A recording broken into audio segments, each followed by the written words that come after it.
Owner பொண்டாட்டி வர வந்து ஒளிஞ்சுக்கோங்கடா. புரட்டாசி முடிய போகுது. என்னடி உன் புள்ள குட்டிலாம் நல்லா இருக்கா? அது இருக்கட்டும், நீ ஏன் டல்லா இருக்க?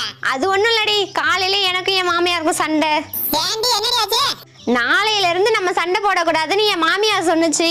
நல்ல விஷயம் தானே, நீ என்ன சொன்ன? நாளையில இருந்து என்ன, இன்னில இருந்தே சண்டை போடக்கூடாதுன்னு ஒரு சண்டையை போட்டு வந்துட்டேன். ஆட சண்டாளி, சண்டை போடக்கூடாதுன்னு ஒரு சண்டையாடி. யாருமா இது? இவதான் ஓனர் அம்மா. அப்போ நீ இல்லையா? அதுக்கு உங்க அப்பா ஒத்துக்கணுமே. எங்கடி ஓனர் காணோம்? அவன் எங்க போனா எனக்கு என்ன? என்னடி அம்மா அழுத்துக்கிற? அப்புறம் என்னடா, கோழி செத்து பாத்திருப்ப, ஆடு செத்து பாத்திருப்ப, மாடு செத்து பாத்திருப்ப, ஏன் காக்கா செத்து கூட பாத்திருப்ப, ஏன் நாக்கு செத்து பாத்திருக்கீங்களா? புரட்டாசி புரட்டாசின்னு சொல்லி இவன் மட்டும் எங்கேயாவது போய் நக்கிட்டு வந்துடுறான். சரிடி, அதான் புரட்டாசி முடிய போகுதுல. போடி, அவன் புரட்டாசி விரதம் எடுத்தா பரவாயில்ல, அப்புறம் விலை ஏறி போச்சுன்னு கறி எடுக்க மாட்டான். விடுடி, புரட்டாசி முடிஞ்சா கறி விலை குறைஞ்சு போடும்.